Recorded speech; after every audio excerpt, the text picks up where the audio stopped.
నిత్య జీవం కలవాడు. వాడు తీర్పులోనికి రాక మరణంలో నుండి జీవంలోనికి దాటి ఉన్నాడు అన్నాడు. ఇక్కడ విశ్వాసం అనేది నిరీక్షింపబడు వాటి యొక్క నిజస్వరూపము అన్నది. నిరీక్షింపబడునది కనపడునప్పుడు నిరీక్షణతో పని ఉండదు.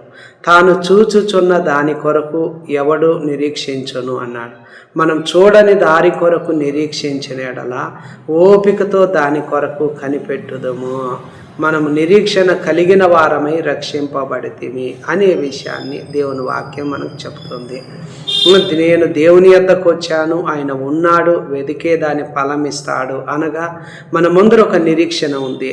ఆ మాటలు మనం ఎప్పుడైతే విశ్వసిస్తామో ఆ వ్యక్తి నిత్య జీవంలోకి, తీర్పులోకి రాక మరణంలో నుండి జీవంలోకి దాటి వెళ్తాడు. ఏమి విశ్వసించాలి అనే విషయం చూసినట్లయితే లేఖనాల ప్రకారం క్రీస్తు నా పాపాల కోసం మృతి పొందాడు, సమాధి చేయబడ్డాడు, తిరిగి లేపాడు అనే మాటలు మనం అంగీకరించాలి.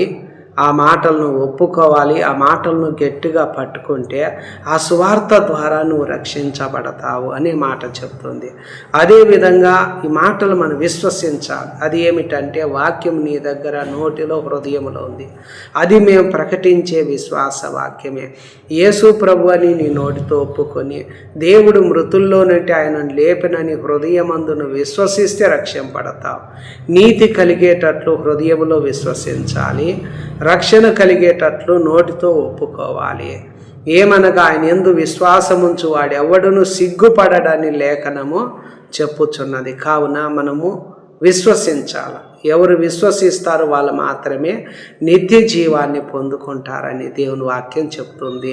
మళ్ళీ ఇంకో చోట చూసినప్పుడు దేవుని మాట ఏమంటే ఆయన యందు విశ్వాసం ఉంచు వాడెవడో వాడు ఆయన నామం మూలంగా పాప క్షమాపణ పొందుతాడు అంటున్నాడు. అనగా ఇక రాయబడినటువంటి మాటల్లో ఎవరైతే ఆయన మాటలను పూర్తిగా విశ్వసిస్తారో వారందరూ కూడా ఆయన నామము ద్వారా ఏమవుతారంటే పాప క్షమాపణ జరుగుతుంది అంటున్నాడు. అదేవిధంగా ఆ మోషే ధర్మశాస్త్రం వలన ఏ విషయములలో మనం నీతిమంతులుగా తీర్చబడలేకపోతేమో ఆ విషయములన్నిటిలో విశ్వసించే ప్రతి వాడు కూడా ఈయన వలననే నీతిమంతుడుగా తీర్చబడతాడు. కనుక ఈరోజు అనేక మంది తిరస్కరిస్తున్నారు. ఆశ్చర్యపడి మీ దినముల్లో నేను ఒక కార్యం చేసేదను, ఆ కార్యం ఒకడు మీకు వివరించినాను మీరు ఎంత మాత్రము నమ్మరు అంటున్నారు. కనుక ఈరోజు అనేక మంది మాటలను తిరస్కరిస్తున్నారు. ఎన్ని విధాలుగా వివరించినా కూడా నమ్మని వారుగా ఉంటున్నారు.